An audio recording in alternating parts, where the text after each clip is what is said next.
ચાલો વાત કરીએ આપણા રાતના આકાશમાં ચમકતા એ સુંદર ગોળાની, ચંદ્રની, આપણો સૌથી નજીકનો અવકાશી પાડોશી. આમ તો એ આપણને બહુ પરિચિત લાગે છે નહીં? પણ એની સપાટી પર ઓહોહો કેટલાય રહસ્યો છુપાયેલા છે. તો ચાલો ને જરા ઊંડા ઉતરીએ અને આપણા આ શાશ્વત સાથી વિશે કેટલીક એવી વાતો જાણીએ જે કદાચ પહેલાં નહીં સાંભળી હોય. એક સવાલ છે, શું એ સાચું છે કે ચંદ્ર ધીમે ધીમે આપણાથી દૂર જઈ રહ્યો છે? અને પેલું જે દાયકાઓ પહેલા ચંદ્ર પર માણસે પગ મૂક્યો હતો, એ પગલાંના નિશાનનું શું થયું હશે? હવે આ કોઈ કાલ્પનિક વાર્તાના સવાલ નથી, આ તો એકદમ સાયન્ટિફિક સવાલો છે જેના જવાબ આજે આપણે શોધીશું. તો સૌથી પહેલાં વાત કરીએ ચંદ્ર પરના પહેલા પગલાંની. ખરેખર માણસ માટે ચંદ્ર સુધી પહોંચવું એ કોઈ નાનીસૂની વાત નહોતી, એક બહુ મોટો પડકાર હતો. અને આ પડકાર કેટલો મોટો હતો એ સમજવા માટે પહેલાં એ જાણવું પડે કે ચંદ્ર આપણાથી કેટલો દૂર છે, બરાબર ને? પૃથ્વી અને ચંદ્ર વચ્ચેનું જે અંતર છે ને, એ છે લગભગ 3,84,400 કિલોમીટર. હવે આ આંકડો સાંભળવામાં તો બહુ મોટો લાગે છે, પણ આનો ખરો અંદાજ કેવી રીતે લગાવવો? ચાલો આ અંતરને એકદમ સરળ રીતે સમજીએ. ધારી લો કે કોઈ કાર લઈને નીકળી પડે ચંદ્ર પર જવા માટે અને સતત ગાડી ચલાવ્યા જ કરે, તો પણ ત્યાં પહોંચતા પહોંચતા લગભગ 6 મહિના નીકળી જાય. હવે વિચારો કે વૈજ્ઞાનિકો માટે આ કેટલો મોટો પડકાર હશે. પણ તેમ છતાં જુલાઈ 1969માં માનવજાતે આ લગભગ અશક્ય લાગતા પડકારને પાર કરી બતાવ્યો. નાસાનું એપોલો 11 મિશન સફળ રહ્યું અને નીલ આર્મસ્ટ્રોંગ એ પહેલા માણસ બન્યા જેમણે ચંદ્રની ધરતી પર પગ મૂક્યો. અને જેવો એમણે પહેલો પગ મૂક્યો, એમના મોઢામાંથી જે શબ્દો નીકળ્યા એ ઇતિહાસમાં અમર થઈ ગયા. આ મનુષ્ય માટે એક નાનું પગલું છે, પરંતુ માનવજાત માટે એક વિશાળ છલાંગ છે.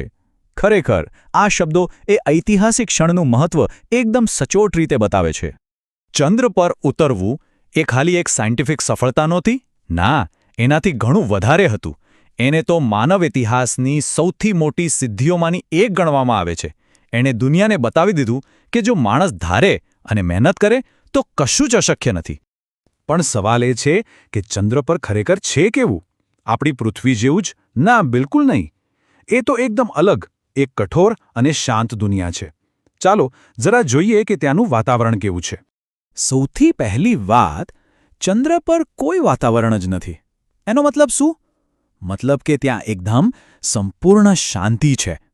શ્વાસ લેવા માટે હવા નથી અને અવાજને આગળ વધવા માટે કોઈ માધ્યમ પણ નથી. વિચાર તો કરો, જો કોઈ ત્યાં જઈને પૂરી તાકાતથી ચીસ પાડે ને તો પણ એક અવાજ પણ નહીં સંભળાય. એકદમ સન્નાટો.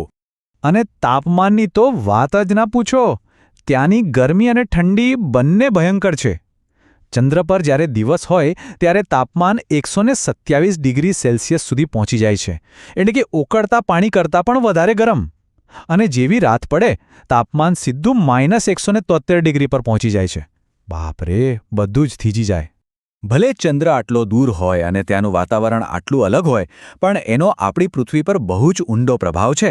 ચાલો તો હવે એ જોઈએ કે આપણો આ અવકાશી દોસ્ત આપણા ગ્રહના જીવનને કઈ રીતે અસર કરે છે. એક વાત ક્યારેય નોટિસ કરી છે? આપણે અહીં પૃથ્વી પરથી હંમેશા ચંદ્રનો એક જ ભાગ જોઈએ છીએ. એની બીજી બાજુ ક્યારેય દેખાતી નથી. કેમ? આની પાછળ એક કારણ છે જેને ટાઇડલ લોકિંગ કહેવાય છે. એકદમ સાદી ભાષામાં સમજીએ તો ચંદ્ર જેટલા સમયમાં પોતાની ધરી પર એક ચક્કર ફરે છે ને, બરાબર એટલા જ સમયમાં એ પૃથ્વીનું પણ એક ચક્કર પૂરું કરે છે. આ કારણે એનો એક જ ચહેરો હંમેશા આપણી સામે રહે છે. મસ્ત છે ને? ચંદ્રની સૌથી મોટી અને દેખીતી અસર તો આપણા દરિયા પર જોવા મળે છે. ખબર છે ને, સમુદ્રમાં જે ભરતી અને ઓટ આવે છે એ ચંદ્રના ગુરુત્વાકર્ષણને કારણે જ થાય છે. એનું ખેંચાણ જ પાણીને ઉપર નીચે કરે છે. ખરેખર આ એક એવું શક્તિશાળી બળ છે જે આપણા ગ્રહની આખી સિસ્ટમને કંટ્રોલ કરે છે. હવે આવીએ પાછા પેલા શરૂઆતના સવાલ પર, શું ચંદ્ર આપણાથી દૂર જઈ રહ્યો છે? તો જવાબ છે હા, અને વૈજ્ઞાનિકોએ તો એને માપ્યું પણ છે. દર વર્ષે ચંદ્ર આપણાથી આટલો દૂર ખસી જાય છે, લગભગ 3.8 સેન્ટીમીટર. હવે 3.8 સેન્ટીમીટર આમ તો બહુ વધારે ના કહેવાય, બરાબર? પણ જરા લાખો વર્ષોનો વિચાર કરો. આટલા લાંબા સમયમાં તો આ અંતર બહુ મોટું થઈ જાય. આનો સીધો મતલબ એ છે કે કરોડો વર્ષો પહેલાં ચંદ્ર પૃથ્વીની ખૂબ નજીક હતો અને ભવિષ્યમાં એ હજુ પણ દૂર જતો રહેશે અને આકાશમાં આપણને થોડો નાનો દેખાશે. તો માણસે ચંદ્ર પર પોતાની નિશાની તો છોડી જ દીધી છે, પણ હવે એનું ભવિષ્ય કેવું છે? શું ત્યાં કોઈ નવી શક્યતાઓ છે? ચાલો હવે ચંદ્ર પરના આપણા આ વારસા અને એના ભવિષ્ય પર એક નજર નાખીએ. હા, એક બહુ જ રસપ્રદ વાત છે. ચંદ્ર પણ હવા કે પવન તો છે જ નહીં, એટલે અપોલો મિશનના અવકાશયાત્રીઓના જે પગલાંના નિશાન છે ને, એ આજે પણ બિલકુલ એવા ને એવા જ છે, જાણે હમણાં જ કોઈ ચાલીને ગયું હોય.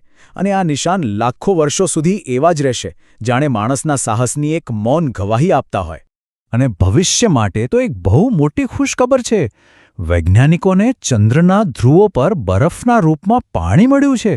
આ તો જબરદસ્ત શોધ કહેવાય, કેમ કે પાણી હોય તો જીવન શક્ય બને.